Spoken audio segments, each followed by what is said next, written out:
Hi everyone, I'm Elizabeth Esther from elizabethesther.com, And I'm Kristen Howerton from Rage Against the Minivan. and you are watching our latest installment of Right Mom, Left Mom, where two moms from differing political positions actually have a civil conversation.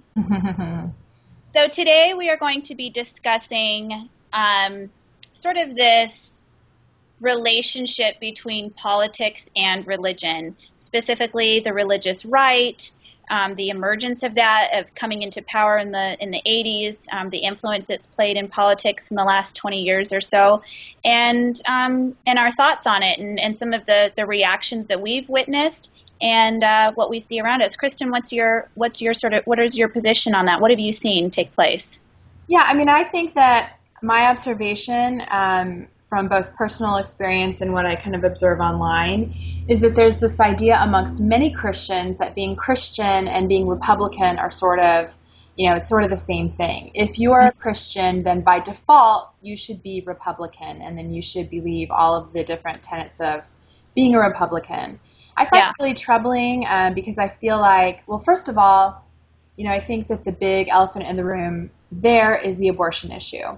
And I understand that Christians tend to want to be pro-life. That's completely understandable. The trouble there, though, is, again, this idea of bundling. So, the Republican Party tends to be on the pro-life platform, although I do think it really depends on the person and the politician in terms of how that's going to play out. And then so Republicans, because they want to vote pro-life, they just say, okay, then therefore, we are Republican and we buy and eat and drink the Kool-Aid of every Republican tenet. We are Republican through and through. And then you've got all this political posturing for all these other issues outside of abortion that suddenly somehow become a religious contention as well. Mm-hmm. I don't know. What do you think? Yeah, I agree with you that the abortion issue is probably the driving force behind what fired up the evangelical right, the religious right, and really what has been sort of the forward thrust of a lot of the Republican platform in the last 25 years. And I think part of that has to do with, the Republican platform has always stated that it defends innocent human life. And that's just been the principle of it, that every human being has a right to life. And, for myself as a Christian, that is my position. But where I get frustrated is I don't like being bundled together with the other issues too. And I really don't, the approach to that issue, to the abortion issue, I feel needs to be, that whole conversation needs to begin again. It needs to be completely changed, because the way that the religious right went after that issue, I feel really turned people off and did not solve the problem. So, and I think that it was a very obvious moral issue that a lot of Christians could latch onto. But then what happened was we ended up bringing along all this other stuff too, and that's the part that frustrates me about that. Yeah, absolutely, because I don't really understand how being a Christian and then therefore being a Republican means therefore you believe in, having a smaller government, or how people should pay taxes, and not even to debate those issues, but I just don't think that those are spiritual or moral questions. Some political issues, I agree, do have some, moral weight to them. And then others, I think, really come down to political philosophy and shouldn't really have to do with a person's faith. And, I just, frankly, I get really tired of hearing that I'm not a Christian, or I'm a Christian in quotes, because I don't vote Republican. I get really frustrated that, there are churches and organizations that are handing out voter guides. I think that's kind of disgusting. Especially when they're not even talking about some of these moral issues, when they're, telling people how they should be voting on gun control, or, taxes, or, I've been completely disgusted by a lot of the lies that have been promoted within the Christian right about Obamacare. Yes. Well, you know what? And this is what's so interesting to me about that, which is if we're truly going to be pro-life as Christians, then that means that we provide health care and services to women who become pregnant That's right. out of wedlock or in a difficult circumstance of their life or have no way to support their baby. If you are truly pro-life, that means you support practical health initiatives that will help a woman keep her baby. It's not like a woman walks in there and says, I'd love to get an abortion today. She's making that decision because she doesn't see any other way out. And if there were options available to her, if there was health care, she's thinking, how am I even going to pay for the well baby visits? How am I even going to pay for formula if she can't breastfeed? How am I going to go back to work? How am I going to pay for childcare? If you want to be truly pro-life, you can't just talk about abortion. You have to talk about what happens to that baby after that baby is born and truly supporting women. So on that regard, I'm exactly frustrated with the same way where on the one hand we're saying we're so pro-life, but we're so against health care and we're so against Obamacare. And equally, here's the other part that really drives me crazy, which is it seems to me that a lot of people on the religious right, they're pro-life, but they're pro-death penalty. And for me, that's a huge, huge separation because if you're truly pro-life, you're pro all life, including it's never okay to take a human life, not even by the electric chair. This is why for me, I'm anti-death penalty and I'm also pro-life because for me, it's more intellectually consistent. Mm-hmm. Yeah. So what would you say to the commenters that are inevitably now going to accuse you of not really being a conservative because you just said those things?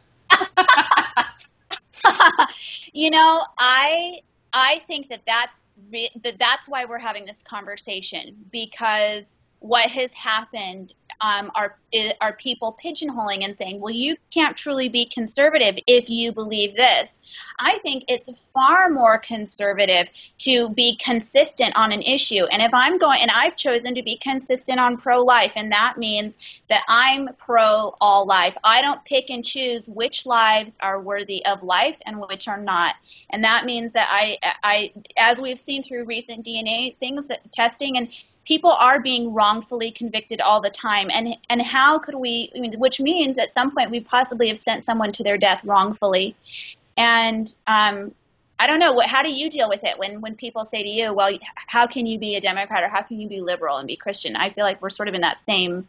Yeah, I think that's honestly, so far in the series that's been disheartening is, we're trying to have this intelligent discussion and then immediately people are going, well, you're not really a liberal or you're not really a conservative. Yeah. Because like you said, we have to define and pigeonhole and bundle. Mm-hmm. And if we don't all agree on all of the same things, then we're not really fitting in. Where I think I truly feel like any critical thinker should not go down a party line and agree with every single thing. It doesn't even make sense. Critical thinking means that you're going to look at each issue individually and play that out against your own philosophies, your own morality, and then decide from there. So I do think it's kind of funny, and I think it is indicative of this whole thing. It's like, we're both of us have been called out for not really being Christians or not really being, politically how we feel we define ourselves. Yeah. And I think that's, just another kind of indication of what we're talking about in terms of religious right, having to define yourself as an evangelical, and then that means you're a conservative, and that means that you support the death penalty, you support liberal gun access, firearms, whatever, it's a free-for-all, just down the line of all these things that don't make sense to me. Yes. You know what? And this is sort of where I've come to, which is other people don't get to define for me what my political position is.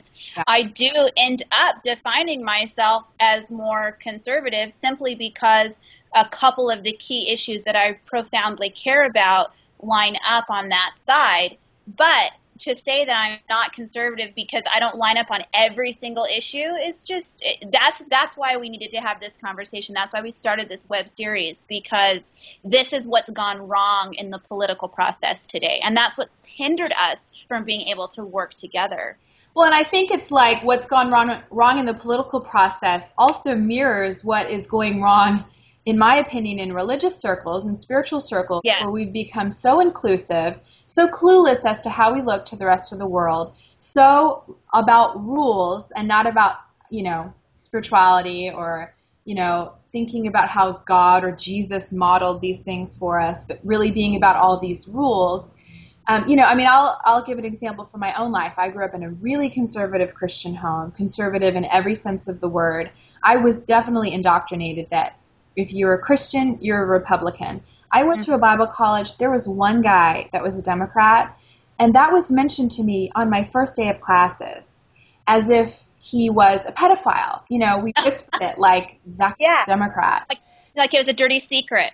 Yeah, and it really, it was just shocking. It was shocking to me the way I'd been raised. And what's so interesting is I had a friend that I went to college with who watched our series last week and was shocked to find that I, define myself now as more liberal, because it's just this really narrow way of thinking that is, in my opinion, it is reinforced by large Christian churches, mega churches especially. It's reinforced by focus on the family that people are looking to as the spiritual guidance, when in fact, focus on the family is full on having an agenda, a political agenda beyond.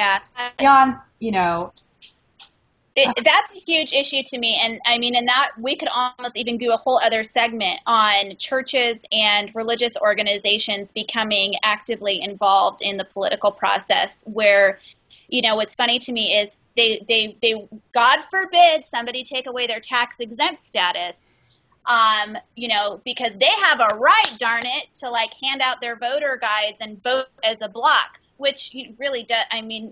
It's really interesting to me that you're biting the hand that feeds you, and they don't want to pay the taxes. They're all for small government, but then trying to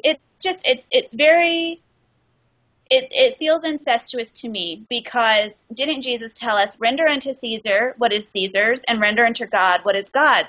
And a lot of times I feel like a lot of these churches and organizations are trying to render the least amount possible to Caesar, while also dictating to the government what to make it come across as more Christian and their own ideas about how government should be run. But okay, so I get why, the religious right tends to rally around this abortion issue. But what else about the Republican Party would indicate that Christians need to be Republican beyond that issue? Beyond abortion? Yeah. I think that abortion is the driving issue. I think there hasn't been really any other issue in the past 25 years that has so galvanized the religious right, other than actually now gay marriage.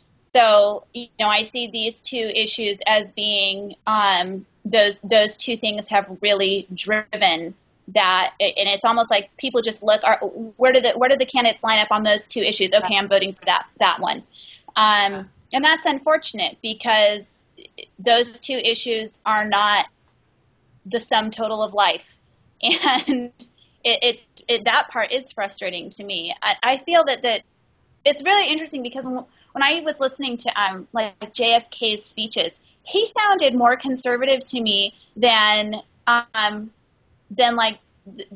George W. Bush, the first George Bush.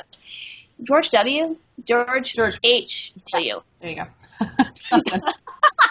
George something Bush. The older one. Dad. The older one. The dad. Yeah, the dad. And so, but we've sort of lost that sense of history that that a lot of Christians used to identify as Democrat, because Democrats were very much for, like Jesus was, for the underdog, for the widow, for the orphan, for providing for those people. And now it's entirely changed. Yeah, I think so too. And I think people, I think that there's so many stereotypes on either side, because I think now Republicans have this view of Democrats as just wanting to, take everyone's money and then hand it all out, which is not necessarily the case. And then Democrats have a view of Republicans as being just all about themselves. But, I do think it's troubling that, spiritual people are feeling so pressured to adapt to an entire political party over a couple of issues that, they may feel Yes. strong convictions over. And I Yes. don't know, I mean, I will say, and maybe this can be the question for the comments. I'm a cynical person, I'll fully admit.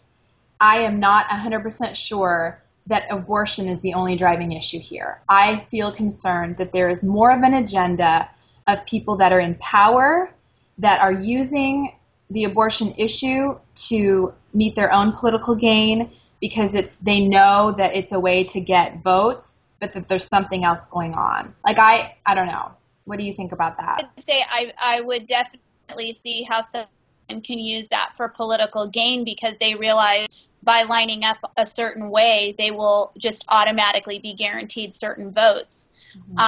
But I think that happens probably on both sides of the aisle. I don't think that that's necessarily strictly a Republican issue. But I think because abortion is such a hot topic and is such a distinctly polarizing issue that it's kind of political suicide for a Republican to come out and say they are pro-choice. So yeah, I think that that's unfortunate too because it has turned abortion into a political issue, which I think really detracts from if we're truly pro-life and are wanting to see change. It just makes me think that really the only way that change is going to happen is not through any kind of legislation, but through people stepping up and saying, if we really believe this, and this is one of our core values, then we're going to start doing things right now to support women and their babies. Yeah. Well, and I think I really think that supporting women's education and access to birth control is a huge part of that too, because I think it's awfully hypocritical for people to say, I don't want, sex ed happening in high school, and yet I don't want a 16-year-old to have an abortion. Because the assumption there is what I want is for everyone in the entire world to follow my moral and spiritual code. And if they don't do that, then, I'm not going to help them in any way. So I think that there's a lot of this kind of legislated morality going on of, I'm not going to give you information. I just want you to act and behave exactly like I feel I should act and behave. And if you don't, too bad, which I don't really. Right, and I think that where I follow you on that and track with you on that is what is really hypocritical about that is the assumption that everyone comes into life with the same set of privileges and opportunities that a white middle class, fourth generation American has just by birthright, and it's simply not true. Our country is full of immigrants, and we really shoot ourselves in the foot. And we also don't show compassion and Christian love by saying, well, you just have to not get any education, but you should still behave a certain way. So I agree with you that I do believe that education is so important. All right, so that is, we'll wrap up for today, and I would love our commenters to share with us how they think this relationship between the religious right and the Republican Party affects our current political situation. Do you have a problem with it? Do you identify with it? Are you angry that we don't like it? Share with us what you think in the comments. Thanks. Bye.